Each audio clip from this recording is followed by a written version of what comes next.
والسلام على سيدنا ومولانا وملجأنا ومولانا محمد النبي الأمي العربي القرشي الهاشمي الأبطحي المكي المدني الإرهابي الشاهد المشهور الولي المقرب أما بعد فأعوذ بالله من الشيطان الرجيم بسم الله الرحمن الرحيم قال الله تبارك وتعالى في القرآن المجيد والفرقان الحميد كما ورد في سورة البقرة ولا تقولوا لمن يقتل في سبيل الله أموات بل أحياء ولكن لا تشعرون وقال الله تعالى كما ورد في سورة آل عمران ولا تحسبن الذين قتلوا في سبيل الله أمواتا بل أحياء عند ربهم يرزقون صدق الله مولانا العظيم. ہر خاکی و نوری پہ حکومت ہے خرد کی، ہر خاکی و نوری پہ حکومت ہے خرد کی، باہر نہیں کچھ عقل خداداد کی زد سے، عالم ہے غلام اس کے جلال ازلی کا، عالم ہے غلام اس کے جلال ازلی کا، ایک دل ہے جو ہر لحظہ جلتا ہے خرد سے۔ اللہ جل مجدہ کی حسنات اور حضور راحت قلب و جان صلی اللہ تعالیٰ علیہ وآلہ وسلم کی بارگاہ کعبہ میں عقیدتوں، محبتوں اور چاہتوں کا خراج پیش کرنے کے بعد انتہائی عزت و تقریب کے لائق عظیم مذہبی اور سیاسی رہنما ٹرائی اسٹیٹ علماء کے مرتبہ و پیشوا حضرت علامہ مولانا حافظ محمد صابر صاحب، باجور احترام بزرگوں، دوستوں، عزیز ساتھیوں، اللہ پاک کا لاکھ لاکھ شکر ہے جس کی توفیق سے ہماری زندگیوں میں ایک بار پھر اسلامی سال کا آغاز ہوا اور محرم الحرام 1434 ہجری شروع ہو چکا ہے۔ اس مہینے کے آغاز سے ہی شہادتوں کا ایک سلسلہ جاری ہو رہا۔ سیدنا فاروق اعظم رضی اللہ تعالیٰ عنہ کی شہادت ہو یا سیدنا امام علی مقام امام حسین رضی اللہ تعالیٰ عنہ کی شہادت ہو، تو یہ سلسلہ جاری و ساری رہے گا اور آپ سماعت بھی فرمائیں گے پورا مہینہ۔ آج کی گفتگو کا موضوع فلسفہ شہادت ہے کہ وہ کون سا جذبہ ہے کہ جس کی وجہ سے ایک شخص اپنے بیوی بچوں کو چھوڑتا ہے، گھر بار کو چھوڑتا ہے، زندگی کی آسائشوں کو چھوڑتا ہے اور کشاں کشاں دیوانہ وار مقصود مقتل روانہ ہوتا ہے۔ اور کوئی شخص تو اپنی زبان سے اللہ کے ایک ہونے کی اور رسول اللہ صلی اللہ علیہ وسلم کے آخری اور سچے نبی ہونے کی گواہی دیتا ہے، کوئی اپنی قلم اور تحریر سے دیتا ہے، کوئی کسی طریقے سے دیتا ہے، مگر شہید اپنے خون کے ساتھ لکھتا ہے لا الہ الا اللہ محمد رسول اللہ۔ اور وہ جو تحریر رقم کرتا ہے پھر صدیاں گزر جاتی ہیں، اس تحریر کی روشنی بدل نہیں ہوتی، کیونکہ وہ اپنے خون پاک سے اللہ کی وحدانیت کی بھی گواہی دیتا ہے، محمد عربی صلی اللہ علیہ وسلم کی رسالت کی بھی گواہی دیتا ہے۔ قرآن مجید میں اللہ پاک نے سورہ بقرہ کے اندر ارشاد فرمایا وَلَا تَقُولُوا لِمَن يُقْتَلُ فِي سَبِيلِ اللَّهِ أَمْوَاتٌ، کہ جو لوگ اللہ کے راستے میں قتل کر دیے جائیں انہیں مردہ نہ کہو، بَلْ أَحْيَاءٌ، بلکہ وہ زندہ۔ سارے دو لوگ کیا ہیں؟ زندہ ہیں۔ وَلَٰكِن لَا تَشْعُرُونَ، لیکن تمہیں ان کی زندگی کا شعور نہیں ہے۔ کہا اگر تمہاری عقل شہید کی زندگی کی پاکیزگی کو نہیں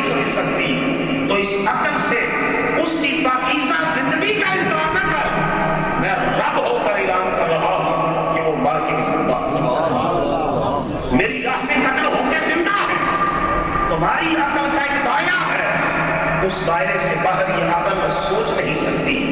عقل لمیٹڈ ہے، محدود ہے، اور خدا کا فضل غیر محدود. تو فرمایا بلکہ وہ زندہ ہے، ولیکن لا تشعرون، تمہیں ان کی زندگی کا شعور نہیں.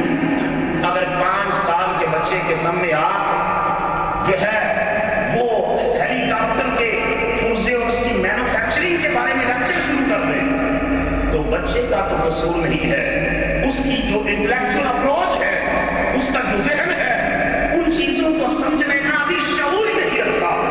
وہ شعور کی اس تحلیز میں اس نے قدم ہی نہیں رکھا. اس وجہ سے اللہ پاک نے فرمایا کہ تم اپنی زندگی پر شہید کی زندگی کو قیاس نہ کر. کیا تم یہ سمجھتا ہے کہ زندگی صرف کھانے پینے کا نام ہے، چلنے پھرنے کا نام ہے، سونے جاگنے کا نام ہے، کاروبار کرنے کا نام ہے؟ کہا نہیں، جس نے اپنے خون سے میرے ایک ہونے کی گواہی دی، میرے نبی کے سچے ہونے کی گواہی دی، وہ مر کے بھی تو اس سے زیادہ زندہ ہے.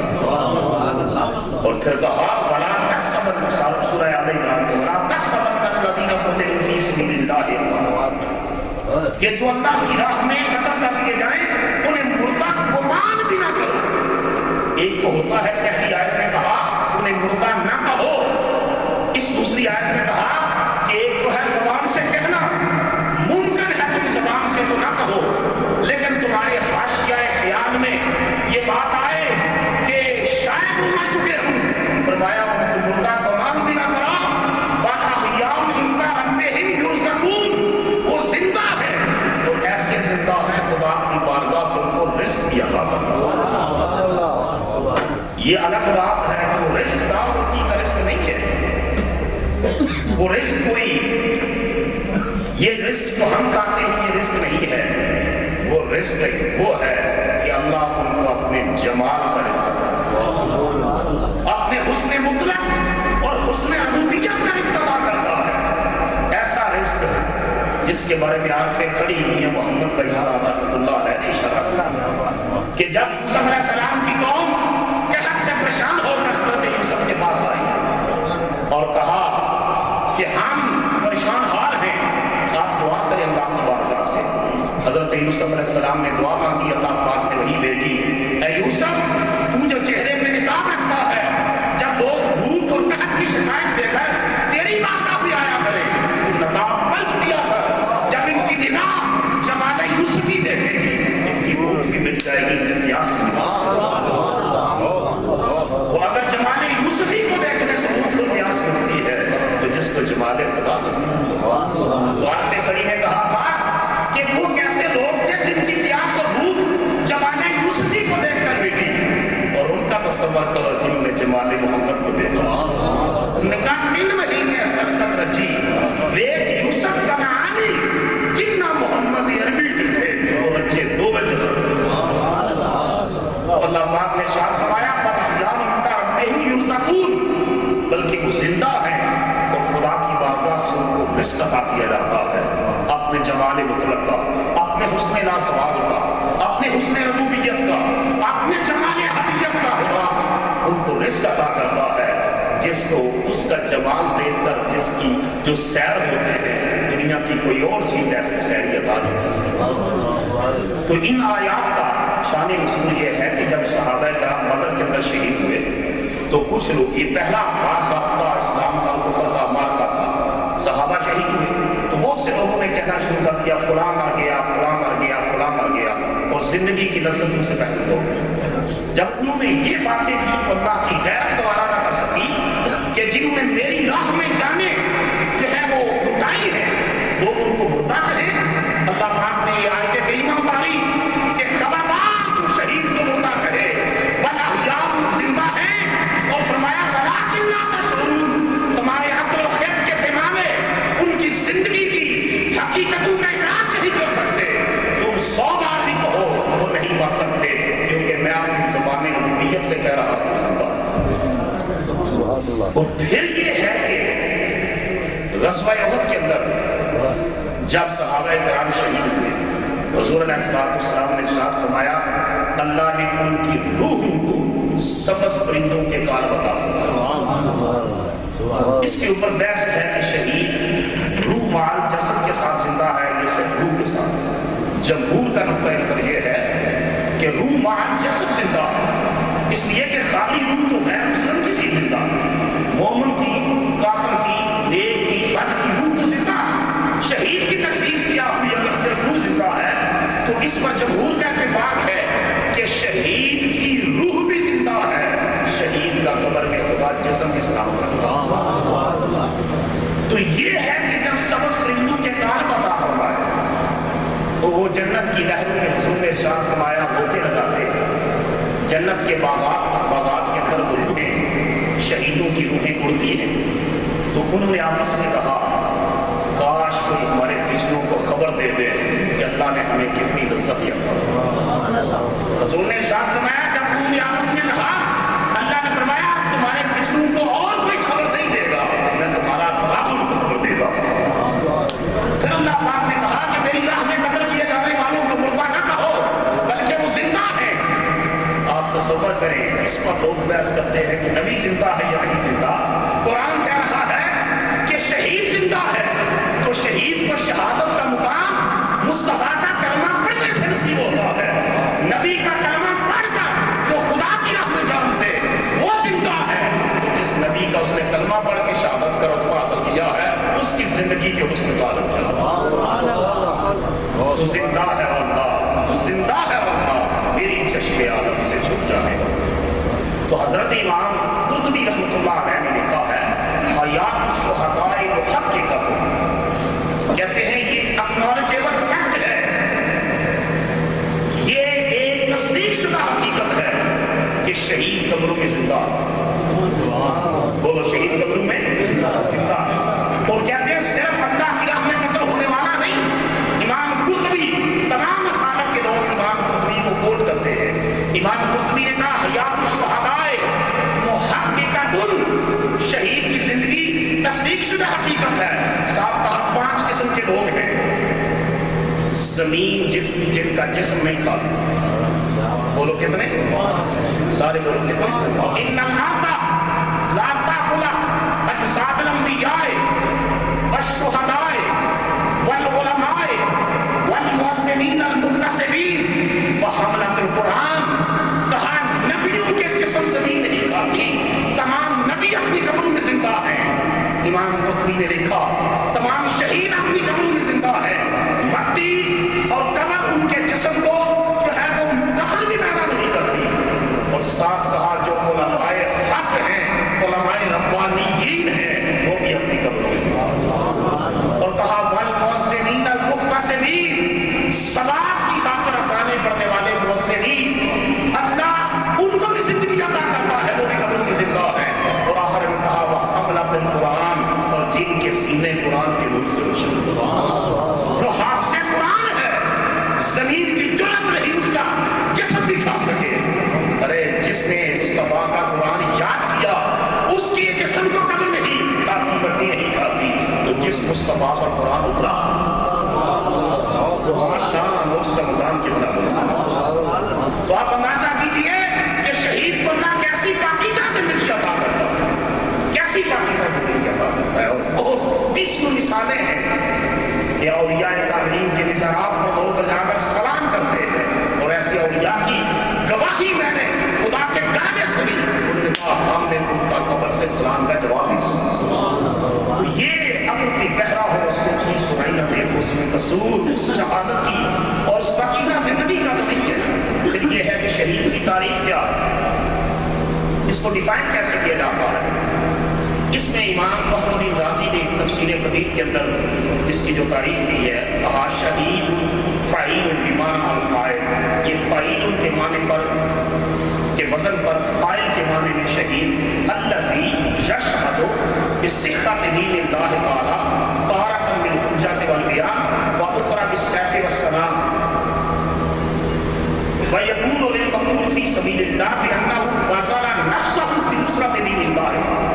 کہا شہید کو شہید کیوں کہتے ہیں، اور کون شخص ہے شہید؟ کہا ایک وہ شخص جو ساری زندگی اپنی زبان سے، اپنی قوت استدلال سے، اپنے کلام سے، اپنی دانش سے، اپنی عقل سے، اپنے قلم سے، اپنی تقریر سے، اپنی تحریر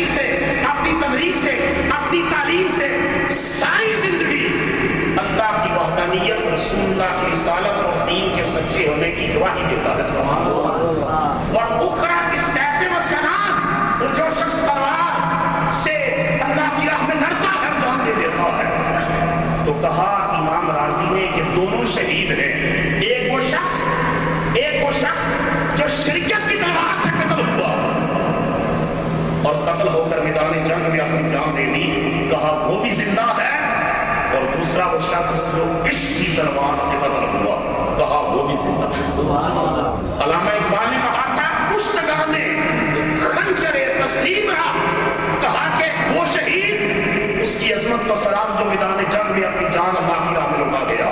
لیکن اقبال نے کہا اس سے میں کہتا ہے اقبال کشتگان خنجر تسلیم را، کہا اس شہید کا رتبہ دیکھ جو رات کا پچھلا پہرا ہے اللہ کے عشق کی تلوار سے خود کو ذبح کرتا ہے، صبح اللہ اس کو نئی زندگی عطا فرما دیتا.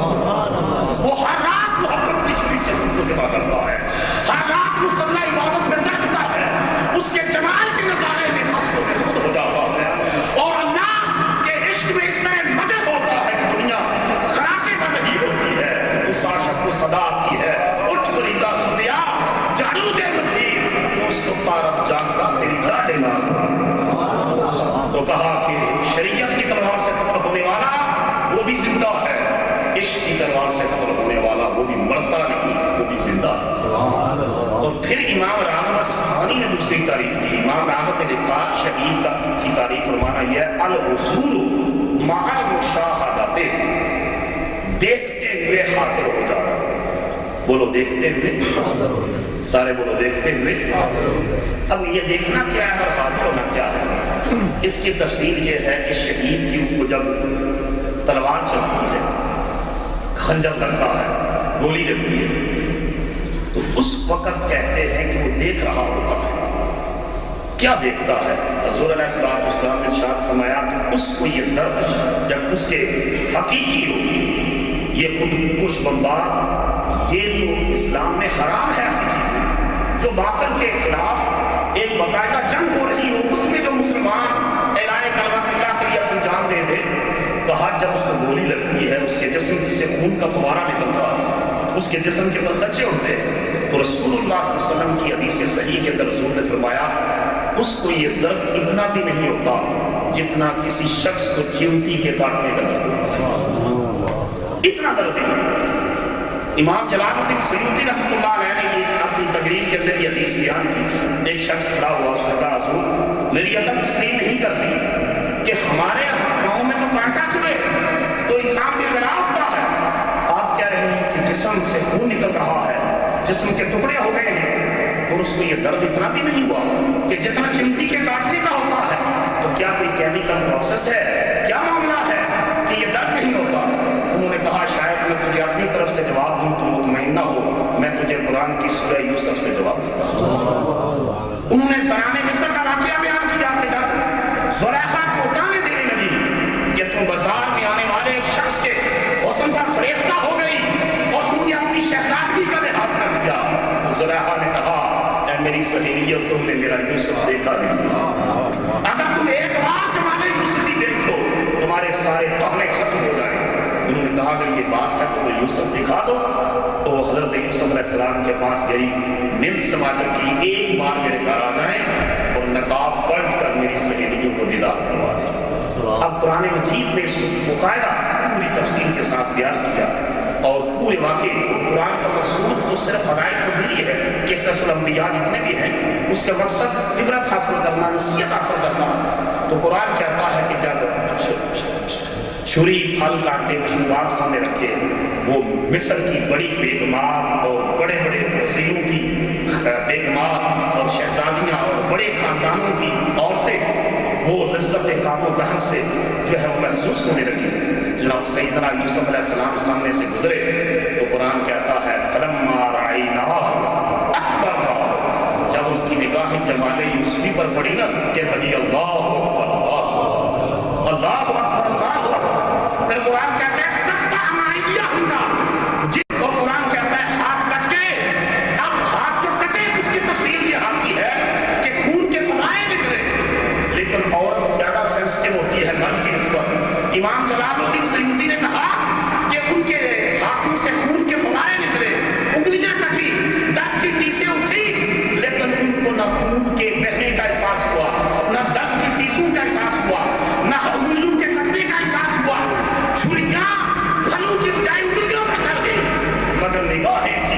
یوسف کو دیکھتی رہی، قلنا حاشا للہ ما ھذا بشرا ان ھذا الا ملک کریم، کہنے لگی زلیخا تو سچی ہے ہم جھوٹی ہیں، خدا کی قسم یہ ہے کہ یوسف بشر نہیں لگتا، یہ تو کوئی نور کا پیکر بنا، ان ھذا الا ملک کریم، یہ کوئی معزز فرشتہ لگتا ہے، بولو معزز فرشتہ لگتا ہے۔ سوال یہ پیدا ہوتا ہے کہ مصر کی عورتوں نے فرشتے دیکھے ہوئے تھے؟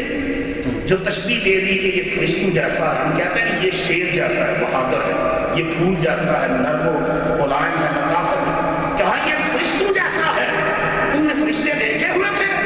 ارے مصر کی عورتوں نے فرشتے تو نہ دیکھے تھے، جناب یوسف علیہ السلام کا معصوم حسن دیکھ کر جناب مصر نے سوچا ہوگا کہ فرشتے ایسے ہوتے ہوں، فرشتے ایسے ہوتے ہوں گے۔ اس میں ایک نقطہ ہے، دل کی تختی پر لکھ لو، جس کا حسن دیکھ کر فرشتہ ہونے کا گمان گزرے وہ تو یوسف کا حسن ہوتا ہے، اور جس کا حسن دیکھ کر خدا کے وجود کا یقین آ جائے اس کو حسن محمد کہتے ہیں، اس کو حسن محمد کہتے ہیں۔ تو حضرت امام جلال الدین سیوطی نے کہا کہ تم یہ سوال کرتا ہے کہ درد کا احساس کیسے ہوا؟ کہا کہ تجھے خبر نہیں کہ جن کی نگاہوں کے سامنے جمال یوسفی ہو ان کی انگلیاں کٹ جائیں، خون گرے، درد کا احساس نہ ہو، شہید کو یہ احساس اس لیے نہیں ہوتا، مقتول فی سبیل اللہ کو یہ احساس اس لیے نہیں ہوتا کہ اس وقت جب وہ قتل ہو رہا ہے، گلا کٹ رہا ہے، خنجر چل رہا ہے، گولی لگ رہی ہے، اس وقت اس کی نگاہوں کے سامنے یوسف کا حسن نہیں ہوتا، یوسف کے رب کا حسن تھا۔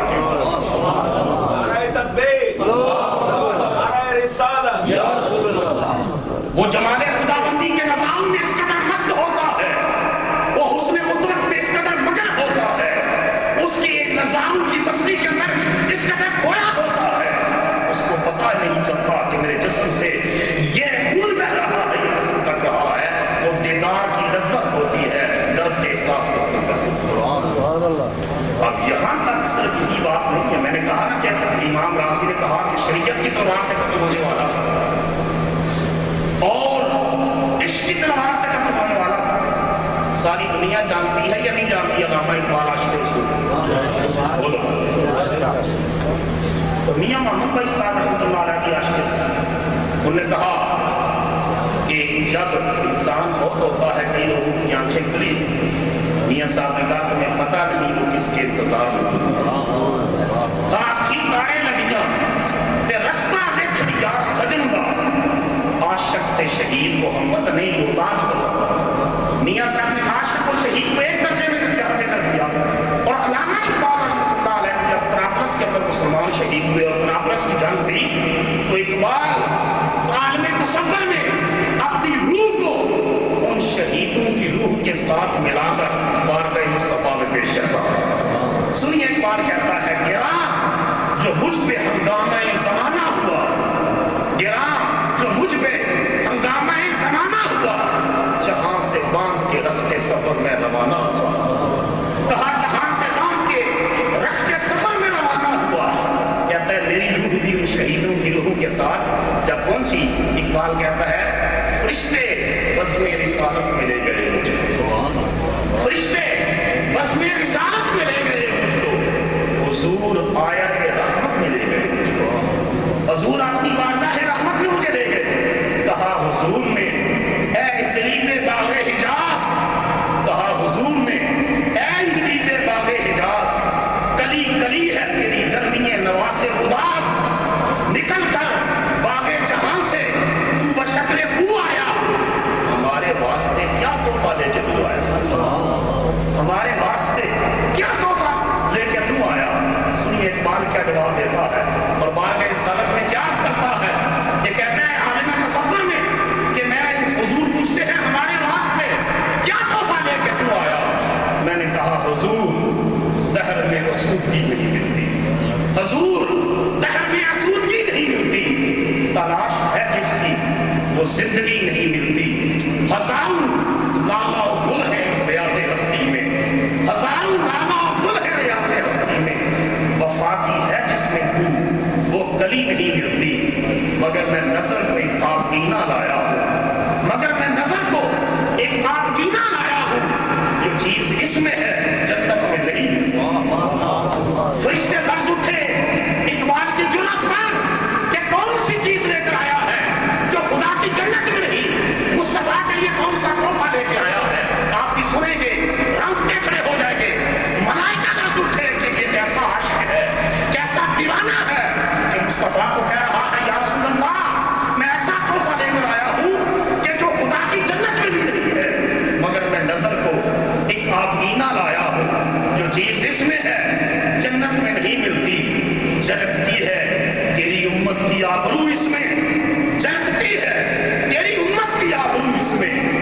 طرابلس کے شہیدوں کا ہے لہو، طرابلس کے شہیدوں کا ہے لہو اس میں۔ یا رسول اللہ میں تیری امت کے شہیدوں کا خون لے کر آیا ہوں، یہ خدا کی جنت میں نہیں۔ اس وجہ سے حضور علیہ السلام نے فرمایا تھا کہ لوگوں میں اس بات کو پسند کرتا ہوں کہ میں اللہ کی راہ میں قتل کر دیا جاؤں اور پھر زندہ کیا جاؤں، پھر قتل کیا جاؤں، پھر زندہ کیا جاؤں، پھر قتل کیا جاؤں، پھر زندہ کیا جاؤں۔ اس لیے کہ یہی شہید کی تمنا ہوگی قیامت کے دن جب خدا کہے گا کہ شہداء کو لے جاؤ جنت میں، کہیں گے یا اللہ ہم نے اس جنت کے لیے تو اپنی جانیں نہیں لٹائی تھی، ہم تو اس لیے آئے تھے تاکہ تیرے حسن مطلق کا نظارہ کر سکے، ہمیں دنیا میں پھر بھیج، پھر میدان سجے، پھر تیری راہ میں قتل ہو، پھر تیرے حسن مطلق کی جلد دکھائی گئے۔